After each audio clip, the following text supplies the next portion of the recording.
Moscow for nearly 70 years, Olga Mranitskya's exceptional palm-sized diary, bound in snakeskin, slumbered in obscurity.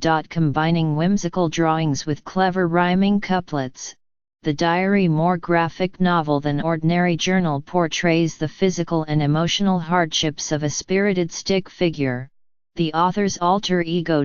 What makes this diary unique is that Ms. Ranitskaya created it while incarcerated in the Gulag, the Soviet system of forced labor camps where, at its height, Joseph Stalin imprisoned millions of people from the 1930s to the 1950s.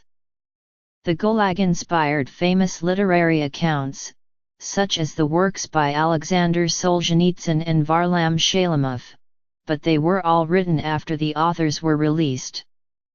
Ms. Ranitskya's diary is believed to be the only one written inside the camps to have survived. How the diary emerged reads like a detective story, with Zoya Irashuk, a prominent Russian journalist, spending years piecing together the identity of its author and her fate. The saga is the subject of the new exhibition Evidence, Little Book, which runs through February 8 at the Gulag History Museum in Moscow. The exhibition arrives as Russia stands at a crossroads in its attitude toward the darker reaches of its recent history. The government just unveiled the first national monument to the victims of political repression, and the revitalized Gulag History Museum, which moved to a larger building in 2015, has been recording the recollections of remaining survivors. But attitudes toward Stalin and his terror have become far more tolerant, not least because the Kremlin has recast his time as head of the Soviet Union with a certain nostalgia. President Vladimir Putin does not deny Stalin's repressions, but there has been a new emphasis on his legacy as an efficient manager. Organizers of the exhibition consider the diary so important because it puts a human face on past crimes. Getting caught with a pen and paper in the Gulag was sufficient grounds for execution. Keeping a diary was particularly impossible, said Irina S. Ostrovskaya, the senior archivist at Memorial, the Russian civil rights organization founded to establish a record of the victims of Soviet political repression. Ms.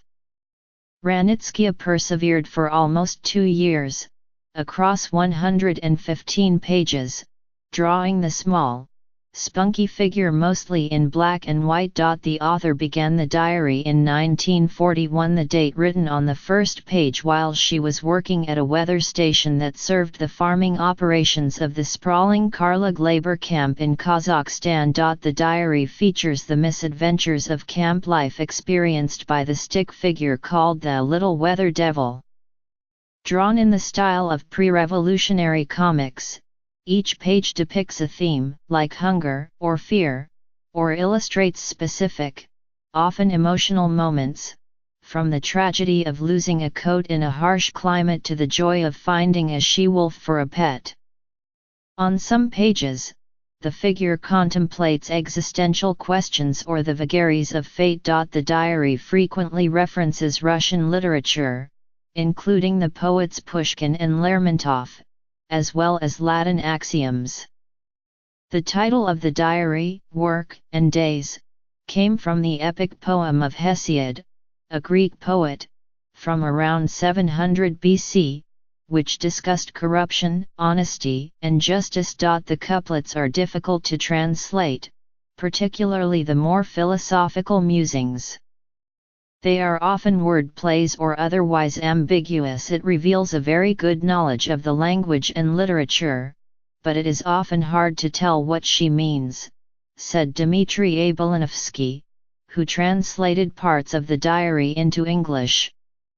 He thinks the ambiguity was insurance in case the guards found the diary. The Gulag History Museum published a copy of the diary in a small, handsome volume that also includes reproductions of newspaper articles about its discovery, the record of Ms. Ranitskya's interrogation when she was arrested, and some longer poems that she wrote later. It took some 8 years to pull it all together. In February 2009, Ms. Irashuk, a founding editor of Novaya Gazeta, a liberal newspaper, received the diary from a woman in Siberia whose own mother had spirited it out of the camp in 1946. The only thing the woman remembered being told about the book was that it had been written by a woman named Olga, that she might have worked at the weather station and that she probably died in late 1942, when the diary ended. Ms. Irashuk found the diary stunning and wondered about its author. She responded to this evil with something of quality, the quality of the drawing, the quality of the language and the quality of strong and positive feelings, her love for her son, her love of life, her love for people, said Ms. Irashuk. I had this deep sense of responsibility that I had to find something out about this woman, tell her story somehow. The journalist thumbed through the tiny volume repeatedly, seeking clues. The author had dedicated the diary to her son, Sasha. Maybe he was still alive? The diary's first entry shows the stick figure sitting atop a weather station, staring out over the fields. The words suggest the figure is yearning for distant Ukraine. Did Sasha live in Ukraine? Another page contained a list of 6 weather station employees. Only one was female, Ranitskaya. In Russian, a surname often reveals a person's gender. Could that be Olga?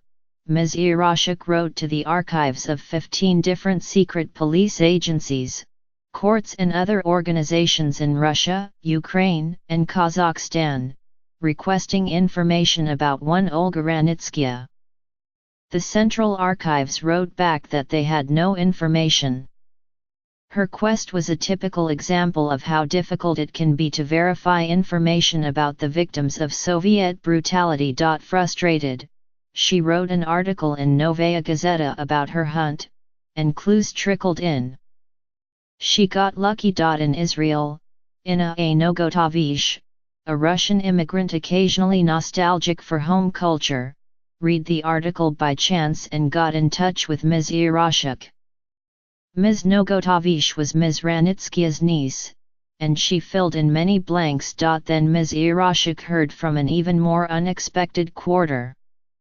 Vasily Christoforov, then head of the notoriously secretive archives of the FSB, or Federal Security Service, the successor agency to the Soviet secret police, offered to help.